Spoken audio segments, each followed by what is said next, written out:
Assalamualaikum warahmatullahi wabarakatuh. Selamat malam semuanya. Waalaikumsalam warahmatullahi wabarakatuh. Malam, Bu. Maaf saya telat join baru sampai rumah. Jadi untuk pertemuan hari ini materi kita mengenai ekstraksi modern ya. Bener presentasi sih, Bu. Oh ya udah nggak apa-apa.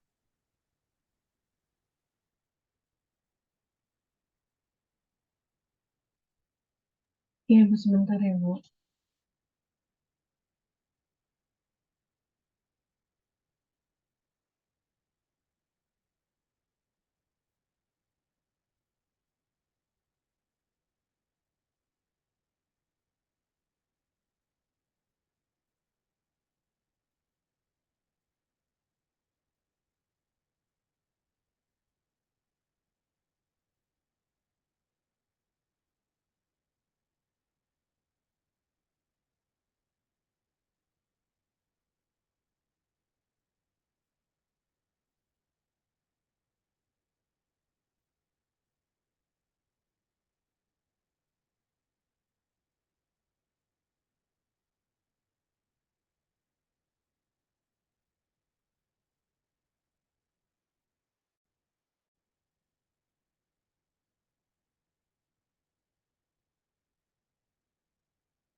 Tiga kelompok, berarti Iya, tiga-tiganya maju ya, Bu? kan sebentar kan nggak lama kan? Baik, Bu. Boleh langsung share screen. Boleh langsung, iya.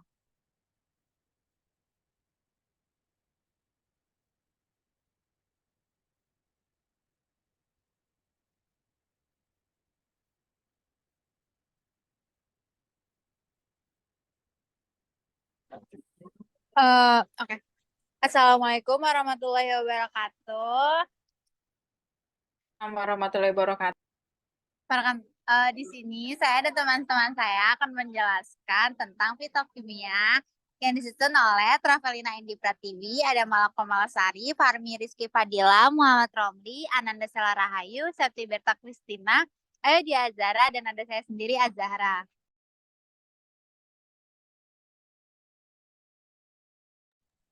Eh, di sini ada gambar microwave assisted extraction, merupakan metode ekstraksi non-konvensional yang digunakan untuk mengekstraksi senyawa bioaktif dari berbagai tanaman karena mempunyai keuntungan seperti tingkat pengeringan yang lebih tinggi, efisiensi energi lebih tinggi, pelarut yang digunakan lebih sedikit, dan waktu ekstraksi cepat.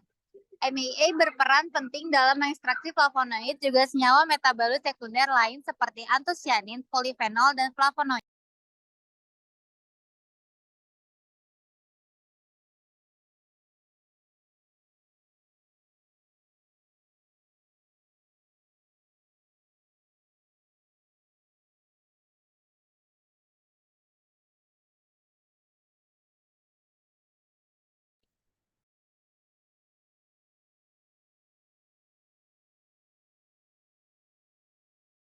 Berikut adalah komponen dari MAS sendiri. Pertama, ini ada mereknya ya, Samsung Microwave Oven. Di sini ada tipenya. Terus yang di nomor 2 ini ada plate microwave. Terus ketiga, penampilan variabel masukan. Yang keempat, ada tombol pengatur dayanya. Yang kelima, tombol pengatur masukan angka.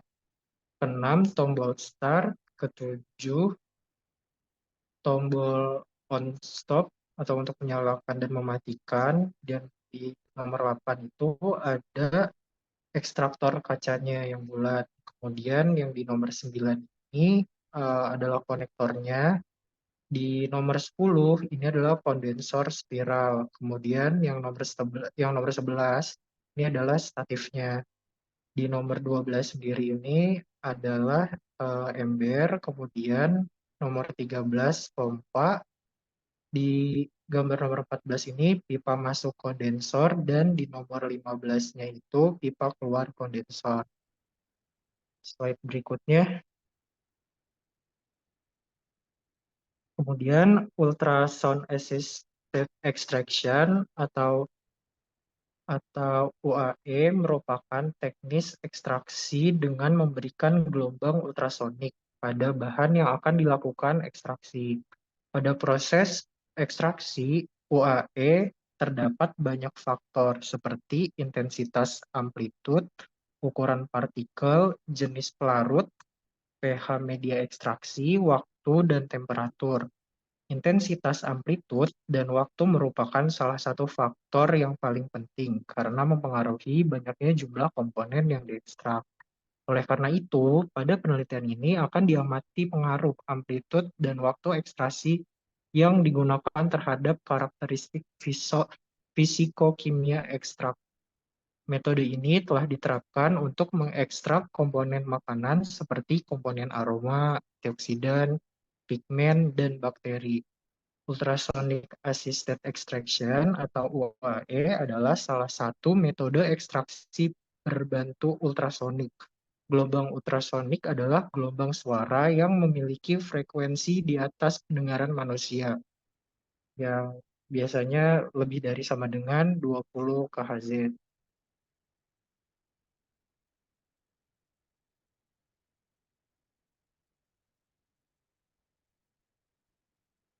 Selanjutnya bisa dilanjutkan oleh Pravelina. Berikut adalah alat dari ultrasound assisted extraction.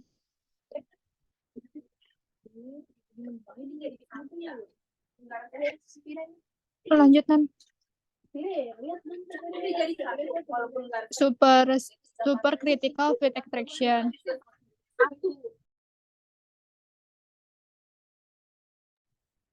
Super critical field extraction adalah suatu metode ekstraksi dengan prinsip memisahkan komponen di atas titik kritis tekanan dan suhu suatu fluida, yaitu fluida yang berada dalam fase keseimbangan antara bentuk gas dan bentuk cair. Pada kondisi ini, daya larut fluida sangat tinggi dan lebih selektif daripada bentuk cair ataupun bentuk gas. Penggunaan metode ini cukup singkat dibandingkan dengan metode konvensional karena menggunakan tekanan yang cukup tinggi, yaitu 75 bar sampai 200 bar. Maka perlu diperhatikan keselamatan kerjanya.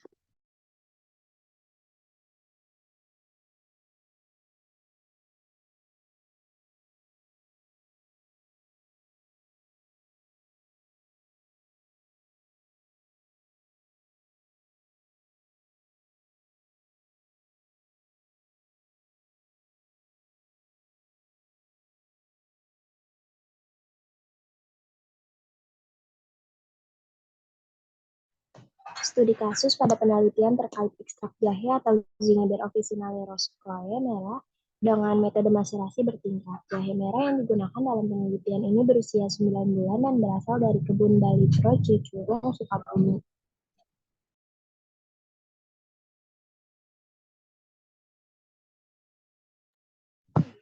Sifat khas jahe merah adalah beraroma harum dan berasa pedas. Komponen utama pembentuk rasa pedas pada jahe merah ialah gingerol dan sogaol golongan metabolit sekunder, serta kandungan gingerol dan sogaol jahe merah. Metode yang digunakan untuk mendapatkan ekstrak jahe merah adalah dengan cara simplisia jahe merah dimaserasi bertingkat menggunakan pelarut N-heksan, etil asetat, dan etanol. Penelitian diawali dengan uji kualitas ekstrak jahe merah dan fitokimia. Uji fitokimia dilakukan untuk mengetahui golongan metabolit sekunder yang dimiliki jahe merah. Senyawa gingerol dan sogaol termasuk senyawa fenolik sehingga pada uji fitokim ditandai dengan adanya reaksi positif pada golongan flavonoid, saponin, dan tanin. Kadar gingerol dan sogaol pada masing-masing fraksi diuji dengan menggunakan kromatografi cair kinerja tinggi atau CKT. Selanjutnya, maserasi merupakan metode yang cukup baik untuk mengekstrak gingerol atau sogaol karena tidak menggunakan suhu tinggi yang nantinya akan berpengaruh terhadap kadar gingerol. Maserasi bertingkat merupakan metode ekstraksi bertahap dengan menggunakan pelarut yang berbeda untuk memperoleh ekstrak yang semakin banyak. Materialnya itu bahan yang digunakan ada rimpang jahe merah yang diperoleh dari Cicurug Balitro, air suling, etanol, PAMEK, etil asetat, heksana, kertas saring, standar gineral, dan sagawal. Asetonitril, reaksi Mayer, reaksi Dragendorf, reaksi Wegner, hasil pekat, serbuk magnesium, kloroform, amoniak, KOH, H2SO4 pekat, reaksi Lieberman-Burkhardt, FeSL3 3%, potasium hidrogen, phthalate, etanol 70%, dan indikator PP. Instrumentasinya itu ada refraktometer untuk penentuan indeks bias dan kromatografi cair, kinerja tinggi atau KCKT. Merek Hitachi dengan kolom C18, Simvac VPODS ukuran 150 mm kali 4,6 mm. Fase gerak air dan asetonitril dengan detektor UV pada panjang gelombang 280 nanometer.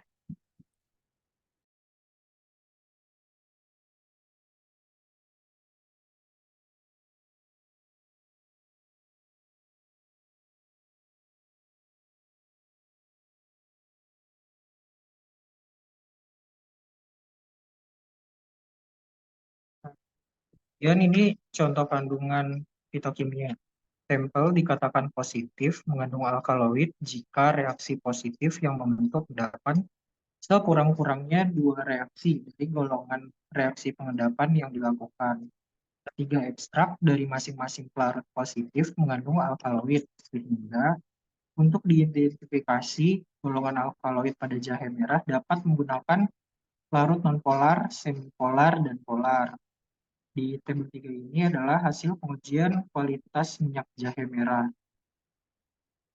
Lalu fenol adalah senyawa yang mempunyai sebuah cincin aromatik dengan 1 atau lebih gugus hidroksil, sehingga pada uji fitokimia ini fenol terdapat lebih banyak menunjukkan perubahan warna pada ekstrak etanol karena etanol memiliki gugus hidroksil yang dapat melarutkan fenol.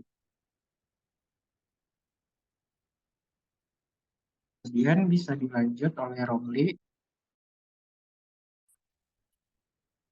Lanjutan, senyawa golongan terpenoid menunjukkan hasil yang positif dari masing-masing ekstrak, yaitu terjadi perubahan warna merah kecoklatan pada antar permukaan. Senyawa terpenoid pada jahe merah adalah senyawa yang mudah menguap, yang memberikan aroma pada jahe merah. Saponin adalah jenis senyawa kimia yang berlimpah dalam berbagai spesies tumbuhan. Saponin merupakan perpaduan glikosida triterpena dan sterol yang ada di kurang lebih 50 marga tanaman. Terpenoid terdiri dari senyawa seperti triterpena dan sterol yang tidak mudah menguap. Dalam penilaian ini dapat tergambar bahwa ekstrak dari heksana dan etanol mengandung senyawa triterpena dan sterol yang ditandai dengan terbentuknya busa yang stabil. Berikut hasil pengujian kualitas minyak jahe merah. Tanin merupakan senyawa yang memiliki gugus fenol dan memiliki rasa sepat dari ketiga ekstrak. Hanya ekstrak etanol jahe merah yang positif mengandung tanin yang ditandai dengan terbentuknya warna coklat kehijauan. Lanjut.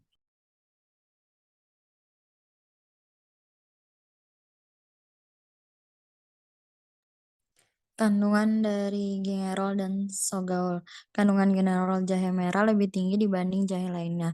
Karakteristiknya bau dan aroma jahe berasal dari campuran senyawa zingerol, sogaol, serta minyak astiri dengan kisaran 1-3% dalam jahe segar. Zingeron mempunyai kepedasan lebih rendah dan memberikan rasa manis, sedangkan kepedasan dari jahe akibat adanya turunan senyawa non-volatil fenilpropanoid seperti gingerol dan sogaol. Komponen fenolik ini yang berperan terhadap rasa jahe sangat tidak stabil dengan adanya panas dan pada suhu tinggi akan berubah menjadi sogaol. Kesimpulannya, kualitas minyak jahe merah untuk parameter bilangan ester dan lemak memenuhi syarat mutu. Golongan metabolit sekunder pada ekstrak jahe merah adalah flavonoid, alkaloid, saponin, terpenoid, dan tanin. Kandungan 6 gingerol paling tinggi terekstrak pada pelarut etil asetat yaitu 19,2%.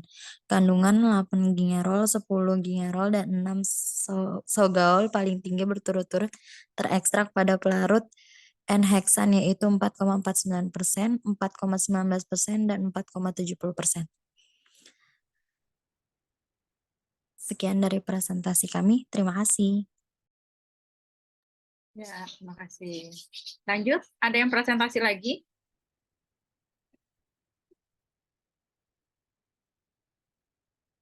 Masih ada yang presentasi lagi ya? Iya, Bu, ada 2 kelompok lagi, Bu. Ya, silakan lanjut. Ini ekstraksi nasi dan screening fraksi ekstrak etanol daun binatang. Oke, berarti pemisahan dan screening. Oke, lanjut.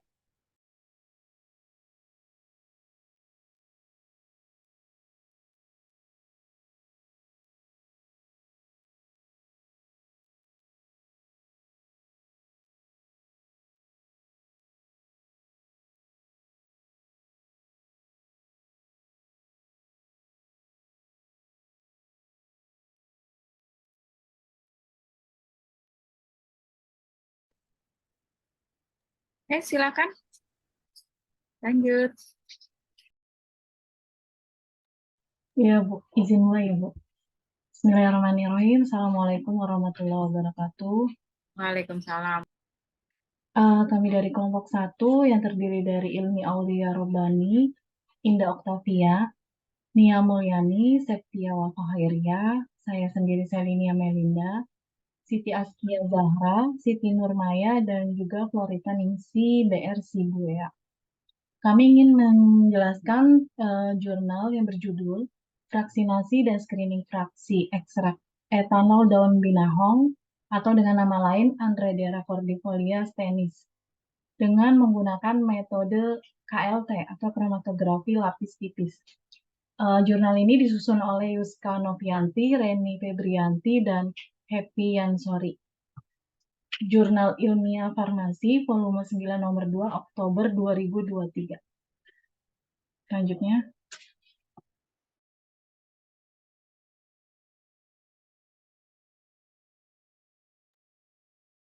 Selanjutnya, Maya. Daun binahong.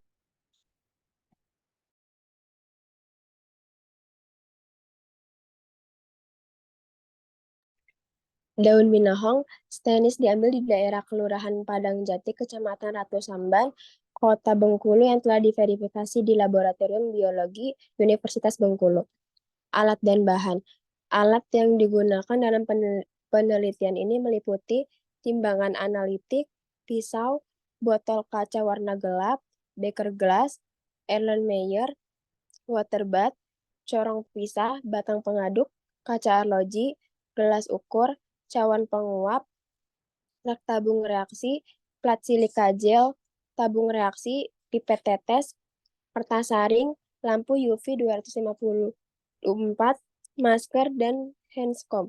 Bahan yang digunakan dalam penelitian ini meliputi daun binahong, etanol 70%, N-heksan, etil asetat, aquades, N-butanol, asam asetat, metanol, kloroform, asam nitrat, FeCl3, Mayer, Dragendorf, Wegner, kalium iodida, merkuri, klorida, serbuk Mg, HCl, quercetin, saponin murni, H2SO4, dan piperin.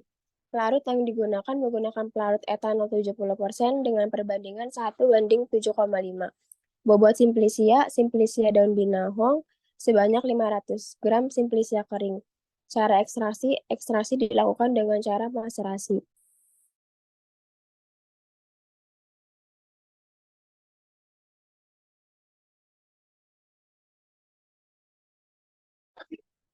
Selanjutnya, prosedur ekstraksi. Yang pertama, daun binahong dicuci dengan air mengalir setelah dirajang kecil-kecil. Kemudian dikeringkan pada suhu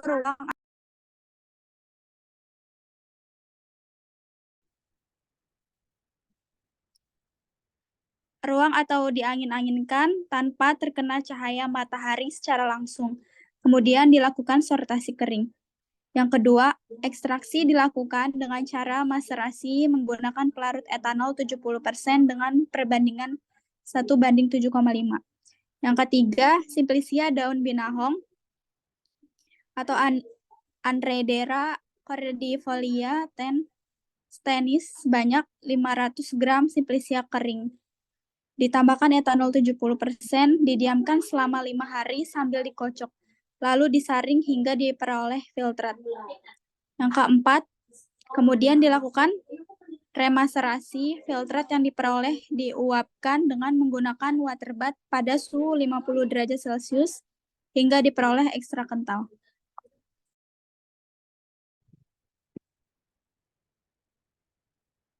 Selanjutnya hasil dari rendeman fraksi. Dari fraksi Aquades itu didapatkan hasil yang telah diuapkan yaitu 3,86 gram. Dari N-heksan didapatkan 0,66 gram. Dan dari etil asetat itu didapatkan 0,82 gram.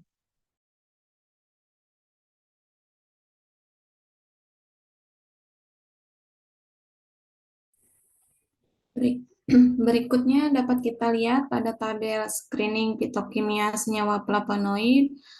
Pada uji screening fitokimia senyawa flavonoid mendapatkan hasil positif pada fraksi Aquades ditunjukkan dengan terbentuknya warna jingga.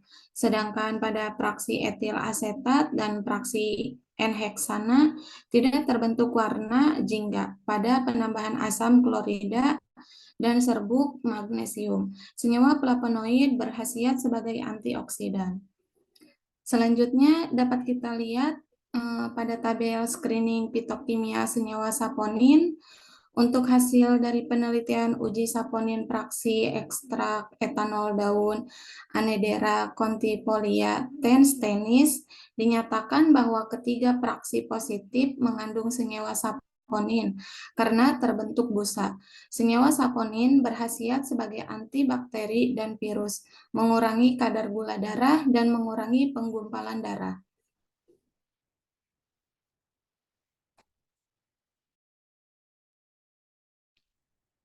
Selanjutnya ada hasil uji penegasan KLT senyawa flavonoid. Hasil KLT dilihat dari sinar UV 254 didapatkan nilai RV untuk fraksi Aquades 0,94 dan nilai RV baku pembanding 0,92. Jadi reaksi warna untuk flavonoid ini menunjukkan hasil yang positif dengan perubahan warna jingga. Serta RV sampel dengan baku pembanding mempunyai nilai RV yang hampir sama, sehingga daun binahong Andredera cordifolia stenis ini bisa dikatakan mengandung senyawa flavonoid.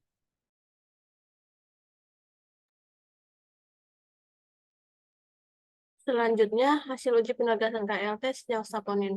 Hasil KLT dari fraksi Aquades, etil asetat, dan N-heksana diperoleh bercak warna hijau dengan RF fraksi 0,79, fraksi etil asetat 0,80, fraksi N-heksana 0,73. Jadi dari hasil KLT menunjukkan fraksi Aquades, fraksi etil asetat, dan N-heksana positif mengandung senyawa saponin. Pada penelitian ini, RF baku pembandingnya tidak menghasilkan bercak noda. Hal ini mungkin disebabkan oleh periksaan terjadi belum maksimal atau sempurna. Selain itu, dapat juga diakibatkan penotolan yang kurang baik. Penotolan sampel atau adanya zat pengotor di dalam sampel yang dapat mengganggu penetrasi analit ke dalam lempeng KLT ketika penotolan. Sekian dari kelompok kami, kurang lebihnya mohon maaf. Wassalamualaikum warahmatullahi wabarakatuh. Waalaikumsalam warahmatullahi wabarakatuh.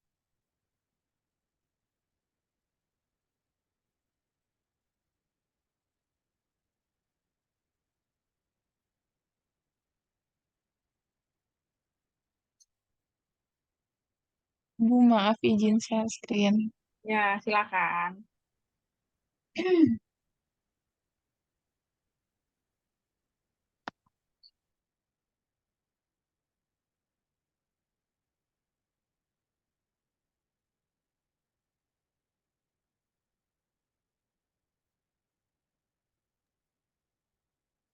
Boleh dimulai aja, Bu. Ya, silakan. Ya, mulai aja. Assalamualaikum warahmatullahi wabarakatuh. Di sini kami akan menjelaskan aplikasi metode non-konvensional pada ekstraksi bawang dayak yang beranggotakan Anita Rahman Pertiwi, Dia Ayu, saya sendiri Iskandar Hakim, Rul Mahnun, Mutiara Andini, Nia Febriana, Silvina Raini, Teguh Setiawan, dan Yulita.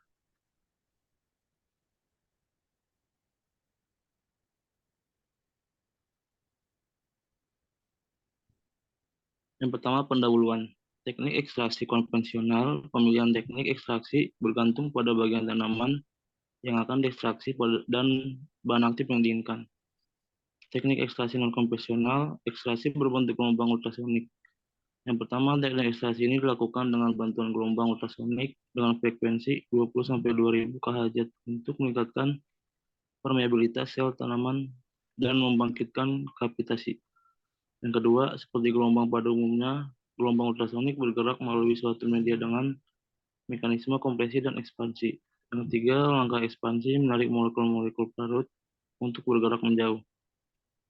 Yang keempat, langkah ekspansi menghasilkan gelembung-gelembung dalam cairan pelarut sehingga menyebabkan penurunan tekanan.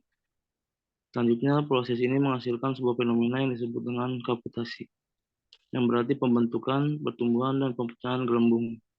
Pada tempat-tempat yang dekat dengan batas partikel padat, celah antar gelembung pecah secara asimetrik dan menghasilkan gerakan cairan pelarut seperti jet yang sangat cepat. Lucutan jet pelarut inilah yang sangat berperan dalam penetrasi pelarut pada permukaan partikel bagian tanaman yang diekstraksi. Metode ekstraksi Ultrasound Assisted Extension atau UA merupakan salah satu metode ekstraksi dengan memanfaatkan energi gelombang ultrasonik. Pada saat campuran ekstraksi disonikasi, gelombang ultrasonik akan memecah dinding sel dan melepaskan isi sel ke media ekstraksi. UA memanfaatkan efek kapitasi, yaitu pembentukan, pertumbuhan, dan pecahnya mikrobubble atau gelembung mikro yang melepaskan sejumlah energi yang biasanya disebut dengan hotspot. Microwave Assisted Extraction atau MAI adalah metode ekstraksi yang memanfaatkan gelombang mikro untuk mengekstraksi senyawa-senyawa bahan alam. Pada umumnya, teknologi ini cocok untuk pengambilan senyawa yang bersifat termolabil. Keuntungan dari MAI adalah lebih singkatnya waktu yang diperlukan untuk ekstraksi, pelarut yang digunakan lebih sedikit, yield yang dihasilkan lebih tinggi, kecepatan ekstraksi lebih tinggi, dan biaya lebih rendah. Ultrasound Microwave Assisted Extraction merupakan metode gabungan antara UA dengan MAI. UMAI dapat memberikan hasil yang lebih baik daripada ekstraksi menggunakan metode UAE maupun MAI. Selanjutnya akan dilanjutkan oleh Budia. Yang selanjutnya ini ada morfologi dari bawang dayak. Jadi bawang dayak ini banyak ditemukan di Kalimantan, kemudian digunakan untuk sebagai obat tradisional. Kemudian bagian yang digunakan yaitu umbinya, dan beberapa penelitian mulai mengembangkan manfaat daun bawang dayak. Genus Eleutrin mencakup 13 spesies, beberapa di antaranya Eleutrin americana, Eleutrin bulbosa, Eleutrin plicata, dan Eleutrin latifolia. Di Indonesia banyak sebutan untuk tanaman ini, di antaranya bawang tiwai, bawang hantu, dan bawang Arab.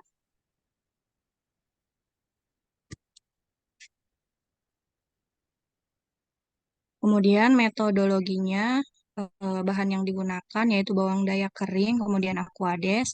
Alat-alat yang digunakan kertas saring, ultrasonic bath, microwave oven, kondensor Liebig, hot plate, pompa vakum, labu leher 2, gelas pial, termometer digital, Bachner flash, corong Bachner, labu leher 1.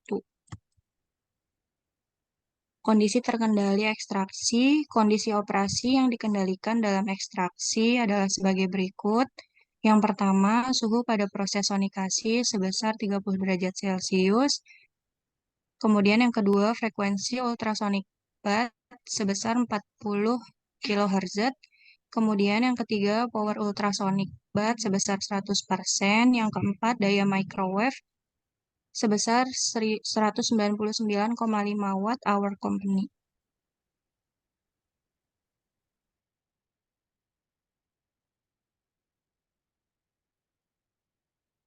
Selanjutnya, ekstraksi dengan metode UAE. Bawang dayak kering dihaluskan dengan menggunakan blender. Kedua, serbuk bawang dayak ditimbang sebanyak 40 gram, lalu dipindahkan ke dalam labu leher 1.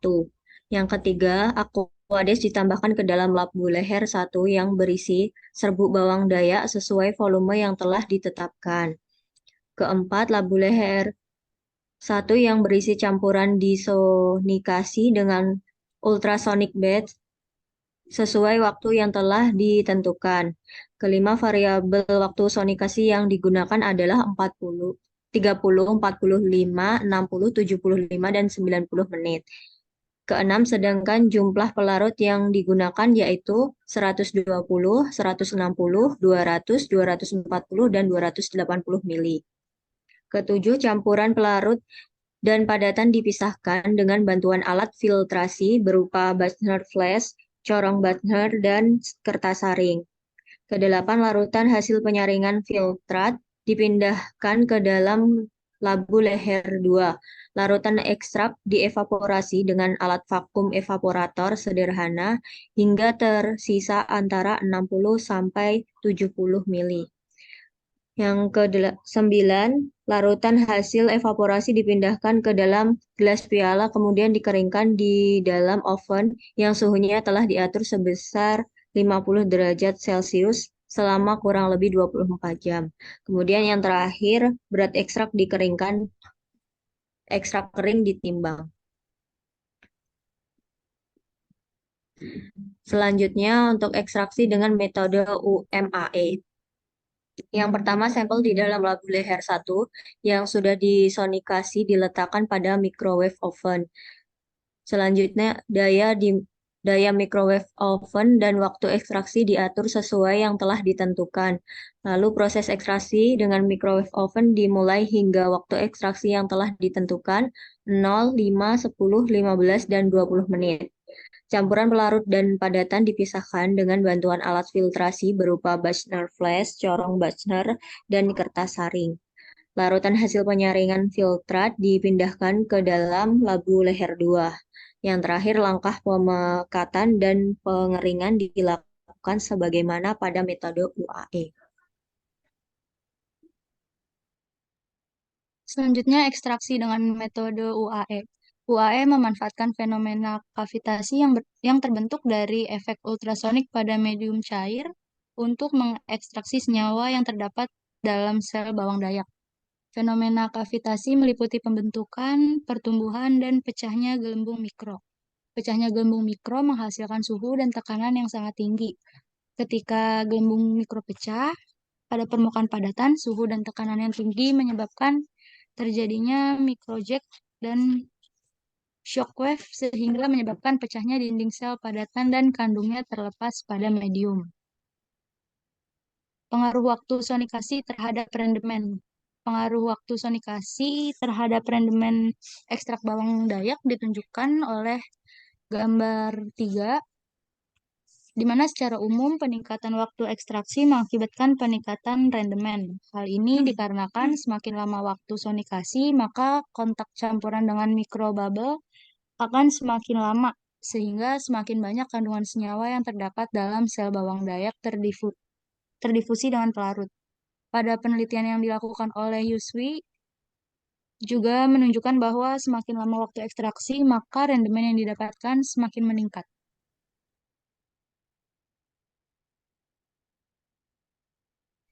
Boleh, kalkulator mah boleh. Kok gue nggak bisa video gue? Hasil dari pembahasan pada penelitian yang dilakukan oleh Ahmad dan kawan-kawan dengan menggunakan metode reflux dan pelarut metanol, didapatkan rendemen sebesar 1,999%.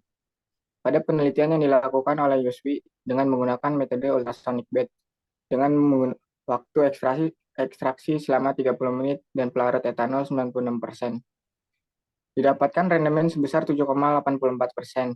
Nilai tersebut lebih kecil daripada yield yang didapatkan dengan metode UAE.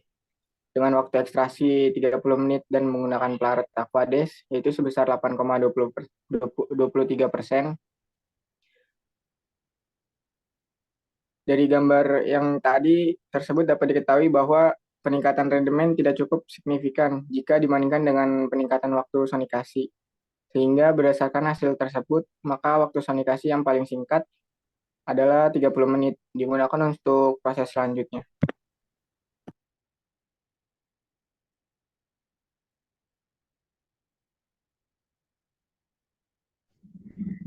Selanjutnya ada pengaruh volume pelarut terhadap rendemen. Pengaruh volume pelarut terhadap rendemen ekstrak bawang dayak dapat dilihat pada gambar 4 di samping. Peningkatan rendemen ini terjadi karena peningkatan volume pelarut. Semakin banyak pelarut yang digunakan, maka kemampuan pelarut untuk melarutkan zat yang terlarut juga akan lebih besar, karena distribusi partikel dalam pelarut semakin menyebar, sehingga memperluas permukaan kontak. Berdasarkan hasil percobaan dengan variabel volume pelarut, dapat diketahui bahwa volume pelarut memiliki pengaruh yang cukup signifikan dalam meningkatkan rendemen. Sehingga pada hasil percobaan dengan variabel volume pelarut didapatkan variabel optimum yaitu 240 ml. Hal ini dikarenakan terjadi kenaikan rendemen yang signifikan dari volume 200 ml ke 240 ml. Dengan kenaikan nilai rendemen sebesar 2,55%. Penggunaan volume yang lebih tinggi dapat menyebabkan flooding di dalam ekstraktor pada proses ekstraksi dengan menggunakan microwave oven karena melebihi kapasitas dari ekstraktor.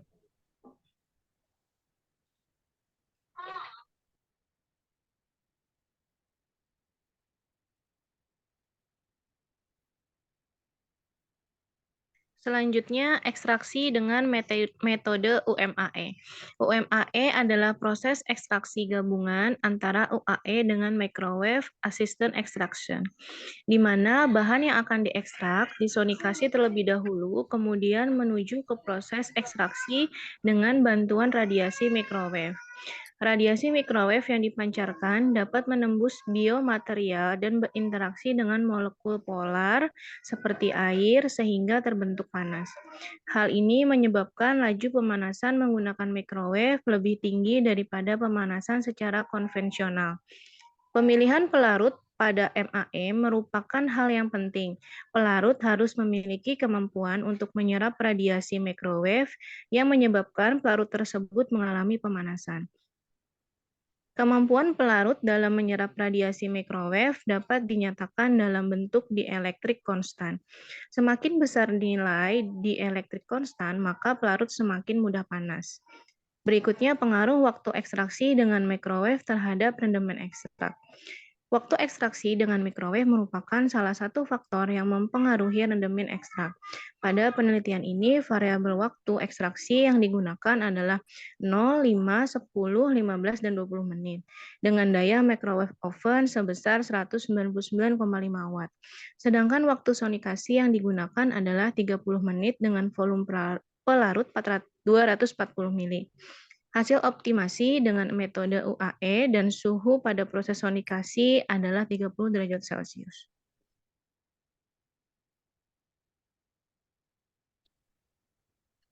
Pengaruh waktu microwave terhadap rendemen ekstrak bawang dayak terhadap waktu sonikasi dapat dilihat pada gambar 5 pada rentan waktu 0 sampai 5 menit terjadi penurunan rendemen. Sedangkan pada rentang waktu 5 sampai 15 menit terjadi peningkatan rendemen dan mencapai maksimum pada waktu 15 menit. Fenomena ini dapat terjadi karena ekstraksi tidak bersifat spesifik terhadap satu senyawa tertentu. Tren pada kedua rentang waktu tersebut diduga karena adanya perbedaan senyawa atau golongan senyawa yang terekstrak. Keberadaan senyawa-senyawa tidak stabil mengalami penurunan cukup signifikan karena paparan microwave dan perubahan temperatur yang ditimbulkan. Prostos dan Komaitis menjelaskan bahwa air memiliki nilai dieelektrik konstan yang tinggi, namun nilai dissipation faktornya lebih rendah daripada pelarut lain. Semakin tinggi dissipation factor, maka akan semakin cepat panasnya terdistribusi melalui extraction matrix dan semakin cepat panasnya dialihkan ke pelarut. Sehingga laju air dalam menyerap energi microwave lebih tinggi daripada laju sistem menghilangkan panas. Hal ini dapat menyebabkan terjadinya superheating yang dapat menyebabkan degradasi senyawa. Namun pada rentang yang berbeda, 5-15 menit diduga terdapat senyawa-senyawa stabil yang meningkat seiring lama ekstraksi dengan microwave. Penelitian lebih lanjut berkaitan dengan kandungan fitokimia secara kuantitatif dapat digunakan untuk menjelaskan fenomena tersebut.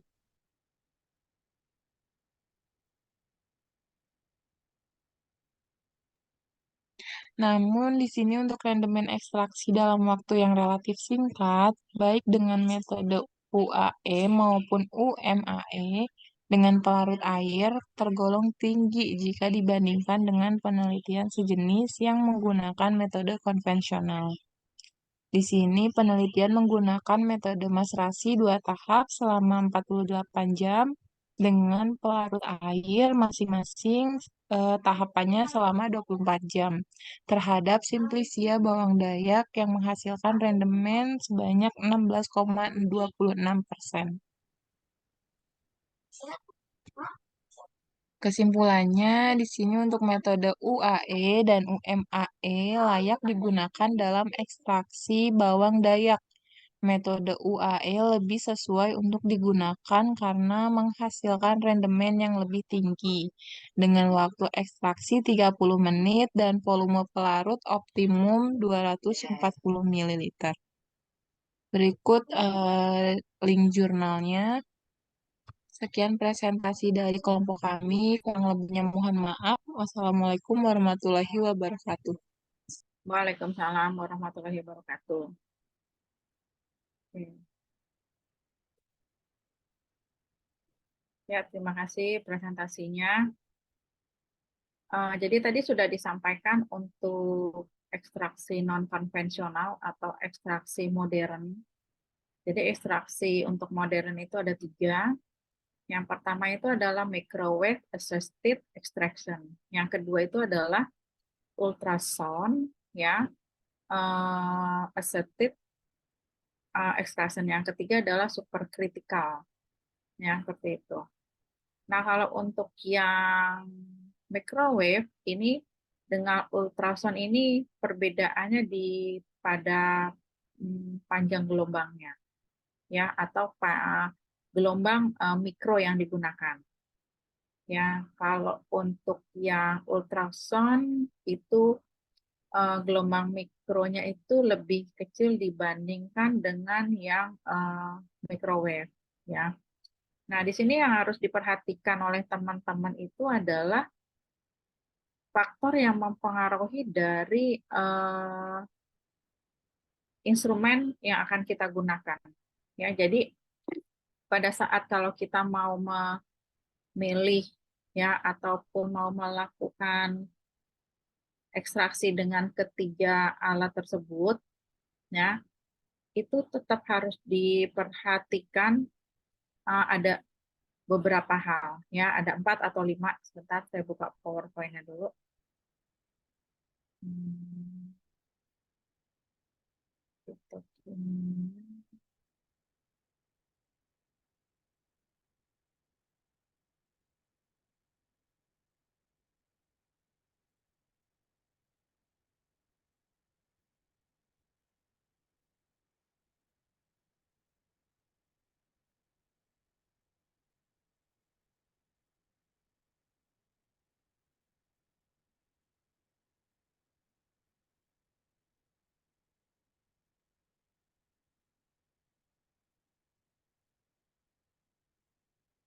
Ini gambarannya, ya, tadi sudah disampaikan oleh teman kalian. Jadi yang harus diperhatikan apa sih? Nah, ini prinsipnya, ya. Ini aplikasinya. Nah, ini, ya. Jadi yang pertama itu adalah pelarut, ya. faktor yang mempengaruhi keefektifan dari microwave assisted extraction ini. Jadi tetap nih teman-teman harus tahu pelarut yang digunakan itu, karena nanti akan memperhitungkan titik lebur atau titik didih dari si pelarut tersebut. Nanti kan akan kita setting, ya kan, seperti itu. Lama dari penggunaan atau lama dari waktu yang dibutuhkan juga itu akan mempengaruhi. Di sini kalau kita lihat, contohnya adalah untuk solvent diklorometan, itu temperatur dia mendidih atau suhu mendidihnya itu kan rendah, ya, yaitu 39,8. Hampir sama dengan suhu tubuh. Ya, dia itu sudah sudah menguap, ya. Gitu. Nah, ini harus diperhatikan. Kemudian yang kedua adalah waktu ekstraksi. Jadi gini, untuk ekstraksi modern ini, itu yang bermain itu adalah panas. Kalau supercritical itu tekanan. Supercritical itu panas dan juga tekanan, ya. Sedangkan kalau untuk yang microwave dengan yang ultrasound ini, ia bermain dengan panjang gelombang, ya. Panjang gelombangnya atau dalam bentuk gelombangnya itu gelombang mikro, ya. Nah, ini ya untuk waktu ekstraksi ini juga akan berpengaruh pada metabolis sekunder yang akan diambil. Jadi untuk waktu, misalkan di sini adalah untuk kuminum, ya, itu untuk waktu ekstraksinya 30 menit. Ya, kemudian analit yang dihasilkan nanti yang akan kita mau itu adalah essential oil. Kemudian solvent yang digunakan itu adalah solvent free extraction. Ya, lalu di sini untuk waktu untuk ekstraksinya setelah 30 menit. Nah, ini negara yang melakukan itu adalah Cina. Nah, jadi kalau teman-teman misalkan waktu sudah ditetapkan 30 menit, tapi ditambah nanti pada saat misalkan penelitian, nah ini akan mempengaruhi dari analitnya atau akan mempengaruhi si metabolit sekunder yang sudah diambil. Karena penambahan waktu ini bisa memungkinkan dapat merusak atau dapat menurunkan metabolit sekunder yang sudah diambil. Nah, ini yang dimaksud dengan yang harus diperhatikan dari waktu ekstraksinya tersebut. Bukan berarti kalau penambahan waktu ini maka akan memperbanyak analitnya atau metabolit sekunder yang diambil, tidak, ya itu. Tapi juga justru akan menurunkan atau akan merusak metabolit sekunder yang sudah diambil, ya, sehingga akan mempengaruhi bisa jumlah, bisa juga mutu dari metabolit sekunder yang sudah kita peroleh, seperti itu. Kemudian faktor yang ketiga lainnya itu adalah kekuatan dari microwave, ya, atau gelombang mikronya ini. Di sini dikatakan bahwa power yang harus dipilih untuk meminimalkan waktu yang dibutuhkan untuk ekstraksi. Tapi meningkatkan power dapat menyebabkan kehilangan pelarut yang disebabkan penguapan. Iya, karena waktunya lebih panjang, ya kan, atau dia lebih meningkat, maka si pelarut juga pasti akan habis menguap, ya. Maka penguapan akan timbul lebih banyak lagi. Nah, di sini untuk kekuatannya, ya, untuk closed vessel systemnya ini digunakan 600 sampai dengan 1000 watt. Ya, sedangkan untuk yang open system itu sekitar 250 watt. Nah, ini kekuatannya ini harus juga diperhatikan. Lalu yang keempat adalah matrik karakteristiknya. Jadi kalau matrik karakteristik berarti cenderung kepada si metabolit sekunder. Ya. Jadi harus dilihat sifat karakteristik dari si metabolit sekunder itu seperti apa. Kalau misalkan sifat analitnya atau metabolit sekunder ini, misalkan, oh dia nggak apa-apa kalau dia aman dengan penarikan misalkan pada suhu tinggi, oke nggak apa-apa. Jadi teman-teman bisa melakukan dengan teknik ini, ya. Toh hasil teknik ini menguntungkan karena apa? Dengan waktu ekstraksi hanya 30 menit, ya kan? Kemudian jumlah pelarut yang dibutuhkannya dipakai minimal, maka akan menghasilkan metabolit sekunder yang lebih banyak, ya. Nah, untuk itu, ya, nanti disesuaikan juga dengan pelarut yang digunakan. Ya, kembali untuk karakteristik ini adalah pengaruh pelarutan. Ya, jadi soft dissolve lag, dissolve lag, ya, itu harus tetap diperhatikan. Kemudian untuk matrik karakteristik ini, ukuran partikel dan bahan ekstrak umumnya antara 100 mikrometer sampai 2 mm. Kemudian untuk serbuk halus dapat meningkatkan ekstraksi karena mempunyai area permukaan yang lebih luas. Ya, jadi kalau dia semakin besar partikelnya, maka akan lebih mudah ditarik. Bukan berarti simplisianya yang kasar-kasar boleh. Enggak, maksudnya. Jadi ukuran partikel siapa? Ukuran partikel dari si metabolit sekundernya. Ya, oh itu yang ketiga. Loh, yang ini adalah temperatur. Nah, ini yang tadi. Ya, jadi temperatur juga harus diperhatikan. Ya, yang harus diperhatikan antara batik pelarut dengan si temperatur. Jadi harus sejalan. Ya, tadi kalau di klorometan itu 39,8, jangan sekali-sekali kamu meningkatkan suhu. Ya, bisa saja berpikir, oh, mungkin dengan suhu yang saya tinggikan maka akan lebih cepat. Itu tidak. Jadi harus sejalan juga, ya. Nah, itu untuk yang microwave. Lalu kemudian untuk yang ultrasound, di sini gelombangnya, ya, getarannya itu 20 sampai 100. Kalau microwave itu antara 300, ya. 300 kilohertz, ya. Megahertz malah sampai, ya, seperti itu. Lalu kemudian ini mekanisme kerja dari ultrasound ini. Yang pertama itu adalah sel tumbuhan akan menipis. Nah, ini ilustrasinya di bawah yang A. Gambar B, sel tumbuhan akan terkompres. Ya. Kemudian yang C, sel terbelah menjadi beberapa bagian 2, 3, 4. Kemudian akan pecah dan larut dalam solvent. Nah, itu mekanisme kerja untuk si ultrasound ini.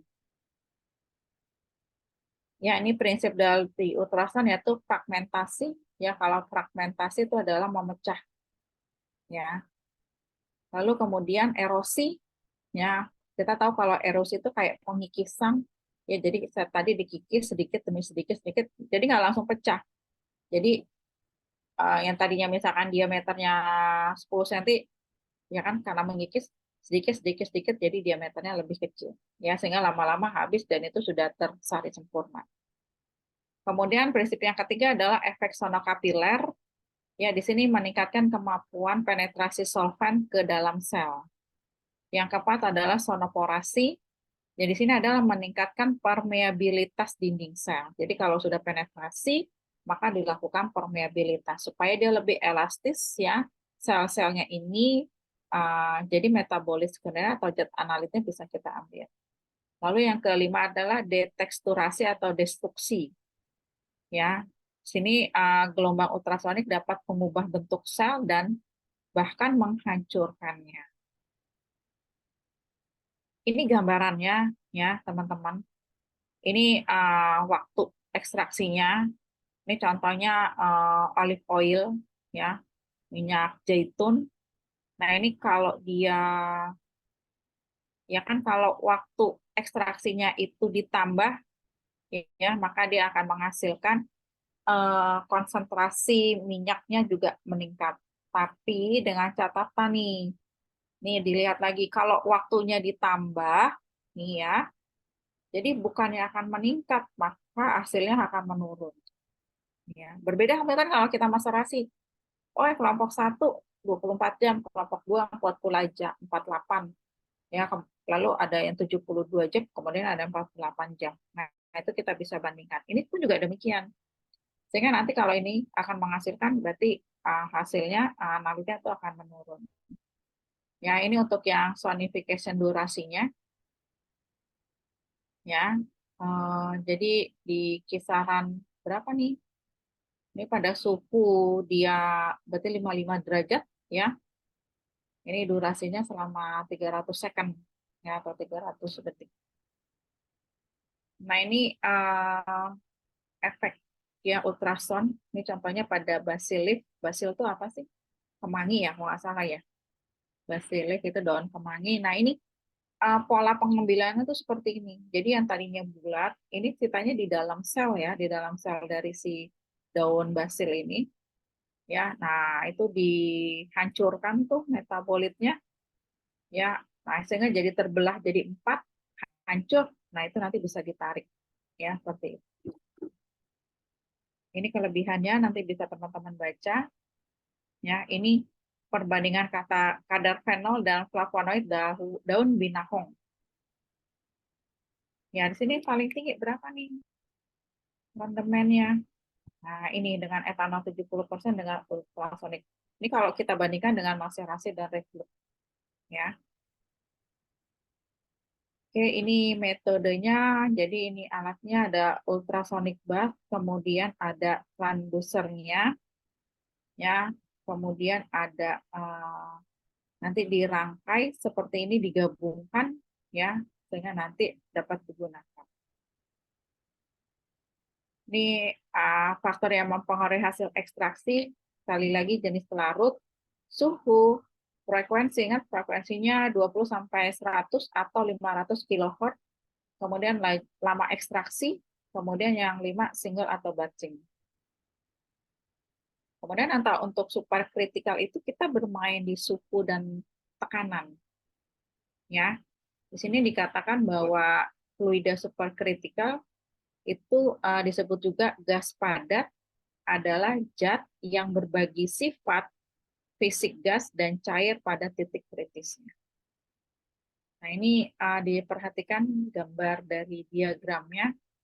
Ini yang sumbu X-nya ini adalah temperatur, sumbu Y-nya itu adalah, maaf, sumbu X-nya pressure, tekanan, sumbu Y-nya itu adalah temperatur. Nah, ini. Lihat di atas critical point-nya.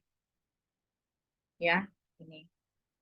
So, sini bisa dikatakan bahwa suatu senyawa murni yang berada pada titik kritis pada suhu dan tekanan tertinggi akan berada pada kesetimbangan fase antara fase gas dan cair. Ya, itu yang dimaksud. Oke, ini keuntungannya. Ya, yang digunakan sebagai solvent adalah karbon dioksida. Nanti dia akan bertindak sebagai gasnya. Ya, selain karbon dioksida biasanya bisa menggunakan pelarut lain. Yang umum yang digunakan adalah air. Oke, nah ini adalah variasi dari solvent yang digunakan di superkritikal ini dan masing-masing kondisinya. Sini kita perhatikan kalau air itu kan kritikal temperaturnya adalah 644. Ingat, ini dalam Kelvin, bukan dalam Celsius. Sehingga kalau kita konversi ke dalam Celsius, ya kamu tinggal bagi aja. Ya, 1 Kelvin itu berapa Celsius atau 1 Celsius itu berapa Kelvin.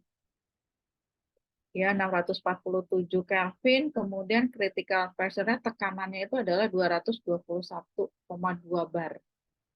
Ya, jadi oke, tinggi ya, tekanannya dia yang paling tinggi.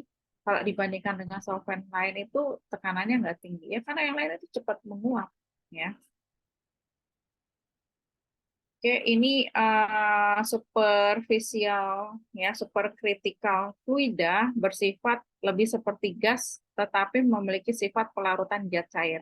Karena tadi biasanya tuh gas CO2-nya dicampur dengan air, ya, sebagai pelarut juga. Nah, ini contohnya, jadi CO2 ya yang menjadi supercritical fluida ini di atas 31,1 derajat dan tekanannya itu adalah 7.380. Jadi CO2 ya di dalam supercritical ini pelarut yang baik untuk analit nonpolar ya, dan CO2 sudah tersedia dengan biaya rendah tapi toksisitasnya juga rendah. Jadi dia bisa menarik untuk yang analit nonpolar. Oke. Tadi untuk yang kelompok itu bagus ya. Hanya tadi yang yang flavonoid tapi dengan Bragendorf itu ya dengan metan kemudian dengan etanol itu negatif ya, sedangkan yang 2 tadi Mayer ya itu positif ya, itu bagus. Hanya tadi ini kok kenapa Bragendorf negatif ya, apakah Bragendorf itu bukan reagen yang digunakan untuk melakukan screening terhadap apa tadi alkaloid atau flavonoid tadi. Ya itu yang tadi. Sebenarnya saya mau lihat baca lagi artikelnya, jadi bisa oh ya kenapa ini negatif seperti itu. Jadi untuk yang pemahaman mengenai artikel, jadi teman-teman sudah paham. Tadi ada yang artikelnya dengan menggunakan microwave, ya, berarti sudah tersedia ya untuk alat tersebut. Kemudian masih ada yang dengan cara konvensional. Jadi balik lagi, cara tradisional dan maupun cara konvensional itu masing-masing masih dapat dilakukan, hanya ada perbedaan. Ya, perbedaannya di mana? Pasti di waktu. Kemudian yang kedua itu adalah pasti jumlah pelarut yang dihasilkan. Ya, atau jumlah analit yang dihasilkan. Tapi pelarut yang digunakan itu volumenya tidak besar. Jadi dengan pelarut yang jumlahnya minimal akan menghasilkan analit yang jumlahnya maksimal. Ya, itu prinsip dari ekstraksi dengan cara modern ini. Ya, nah itu teman-teman. Sampai sini ada yang mau ditanyakan?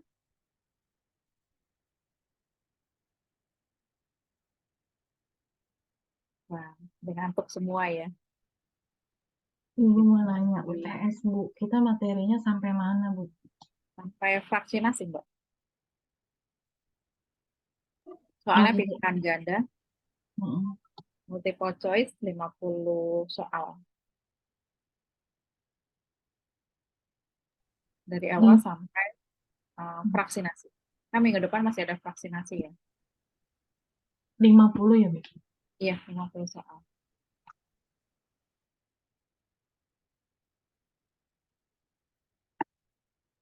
Ada lagi yang mau ditanyakan? Nanti Bu, dapat. saya mau nanya, Bu. Ya, boleh. Bu Seli dulu, nggak apa-apa. Iya, silakan. Iya, Bu. Nanti dapat kisi-kisi atau latihan Iya. soal ya, Bu? Kisi-kisi nanti minggu depan sih saya kasih sih kisi-kisinya. Oh iya, Bu, makasih. Iya. Tadi siapa yang mau nanya? Teguh atau Iskandar? Saya Bu Fahmi. Oh, iya Fahmi. Iya, Fahmi.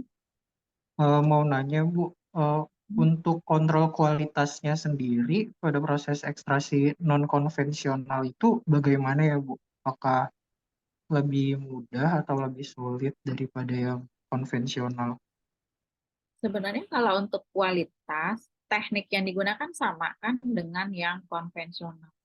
Karena kan ini nanti sudah terbentuk ekstrak kalau memang kita akan menghasilkan ekstrak.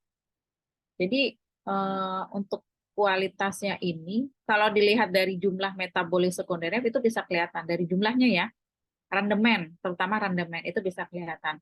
Sedangkan kalau untuk kualitasnya tetap kita lakukan pengujian lagi, Fahmi. Tapi kalau dengan ekstraksi modern ini memang akan menghasilkan kualitas yang lebih baik. Ya, contohnya kalau untuk minyak atsiri. Kalau minyak atsiri itu banyak dengan menggunakan microwave, ya microwave assisted extraction ini. Ya, nanti di mana nanti jumlah minyak atsiri yang akan dihasilkan itu lebih banyak kalau dengan kalian kemarin kan destilasi, ya seperti itu. Dari jumlahnya itu akan kelihatan. Kemudian kalau untuk kualitas, ya ini dengan kualitas bisa dilakukan pengujian lagi. Nanti bisa teman-teman bandingkan. Jadi kalau secara hasil penelitian ini untuk kualitasnya memang lebih baik dibanding dengan yang konvensional seperti itu. Tapi tetap harus dilakukan pengujian lagi. Ya, seperti tadi yang tadi saya bilang itu, yang dengan yang ada minyak atsirinya, ya kan? Itu kan sudah dilakukan untuk pengujian dengan kromatografi lapis tipis, ya. Nah, kesesuaian untuk metabolit sekunder yang terekstraksi, ya yang sesuai dengan kita harapkan berdasarkan penggunaan polar yang tepat, nah itu bisa dilakukan pengujian baik dengan spektrum maupun dengan KLT ini tadi, Fahmi. Ya bisa kita bandingkan dengan baku pembandingnya semuanya. BJ-nya, ya kemudian bisa saja dengan rotasi optiknya, ya kemudian bisa saja kalau konsentrasi kan pasti berpengaruhnya dengan rendemennya ya, seperti itu. Itu Fahmi ya, gitu. Tetap untuk pengujian dari kualitasnya itu metodenya sama dengan hasil ekstraksi secara konvensional, caranya sama. Nah, untuk zatnya sendiri atau untuk si metabolit sekundernya ini, ya kan, hasilnya bagaimana? Apakah lebih baik dengan yang konvensional, ya seperti itu. Nah, itu dilakukan pengujian lagi, tapi berdasarkan hasil pengujian, ya memang cenderung dia lebih baik hasilnya. Gitu aja Pak. Ya, gitu. Ada lagi yang mau ditanyakan? Ya. Kita akan praktik yang modern nggak sih Bu nanti di semester ini kan kita ada pitokin, iya kan, ada praktikum pitokin.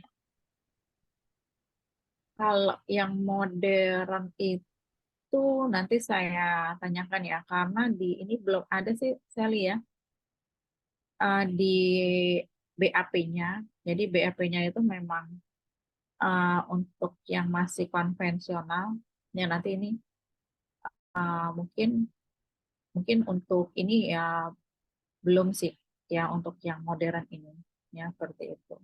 Itu aja sih Sally ya. Ada lagi yang mau ditanyakan? Biasanya kalau yang modern itu ini adanya di industri Sally. Saya pernah bicara di mana ya kalau misalkan ada industri fragrance. Fragrance itu kan penghasil minyak-minyak atsiri. Nah, dia pasti menggunakan untuk yang modern ini. Ya, itu. Jadi ada beberapa lab sih. Saya nggak tahu kampus mana yang sudah ada microwave MAE ini dan UAE ini ya. Demikian juga yang super kritikal ini ya itu. Tapi kalau di BRIN sih pasti ada untuk yang microwave dan ultrasound ini ya itu. Ada lagi yang mau ditanyakan? Kalau Ibu, kalau microwave yang di rumah kan beda. Prinsip kerjanya sama, karena kan akan menghasilkan heating ya, panas yang lebih tinggi. Kalau kemarin kamu destilasi itu destilasi kamu aja dengan mental heating ya. Mental heating itu adalah menghasilkan panas tanpa mengeluarkan api kan. Nah, itu bukan termasuk ke dalam mikro ya. Jadi microwave ini dia adalah gelombangnya mikro. Jadi kamu nggak akan kelihatan panasnya. Beda kalau kita api kan akan kelihatan ya. Oh, bentuk fisiknya seperti itu loh. Tapi kalau gelombang mikro kemudian gelombang ultrasound ini nggak akan kelihatan. Tadi ukurannya ya seperti itu. Sehingga kemudian di microwave-nya itu kan dia tempatnya tertutup. Makanya di microwave itu ada yang open vessel dan juga ada yang closed vessel. Artinya ada yang ditutup dan ada yang dibuka.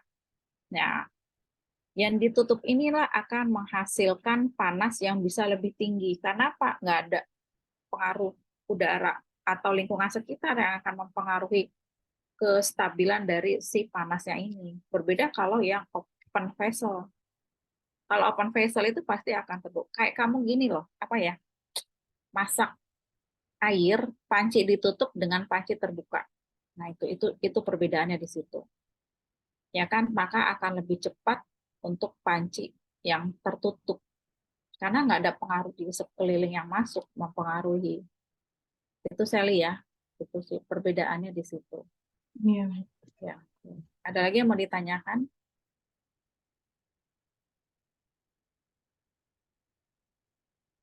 Bentar, saya buka dulu. Dia Ayu ada?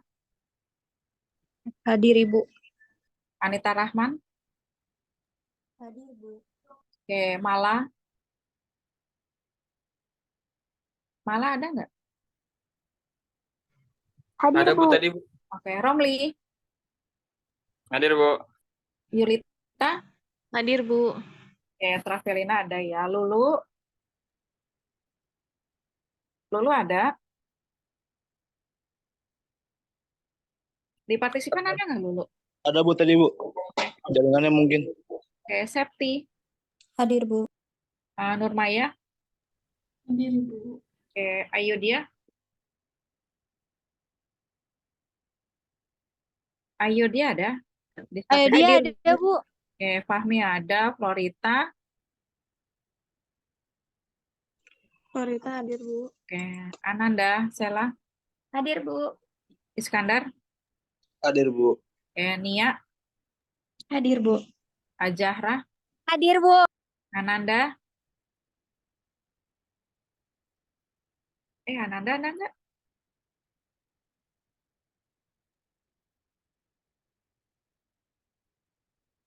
Di partisipan ada nggak Ananda? Ananda Sela, Bu. Ada, Bu. Ananda Sela ada, Bu. Itu Ananda mana ya, Bu? Ananda Maharani, udah itu ya? Keluar ya? Pagi, Bu. Hah? Pergi? Di partisipan nggak ada sih, Bu. Oh, nggak ada. Oke. Mutiara, Hadir, Bu. Nia, Ani, Hadir, Bu. Septia, Wafa ada. Hadir, Ibu. Indah, Hadir, Bu. Fatimah. Fatimah ada nggak? Hadir, Bu. Kayak Teguh. Hadir, Bu. Askia, Hadir, Bu. Aulia, Ilmi Aulia, Hadir, Bu. Selinia, Hadir, Bu. Oke, Silvi, Hadir, Ibu. terakhir Deborah.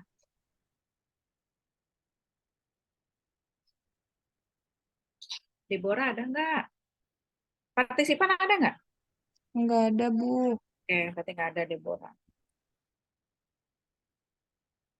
Oke, berarti untuk malam ini cukup ya sampai di sini mengenai ekstraksi non-konvensional atau ekstraksi modern. Kita ketemu lagi minggu depan di fraksinasi. Jadi materi UTS dari awal sampai fraksinasi, multiple choice untuk tipe soalnya sebanyak 50 ya, betul. Terima kasih atas perhatiannya teman-teman. Kita ketemu lagi minggu depan. Sekalian saya sampaikan kisi-kisi.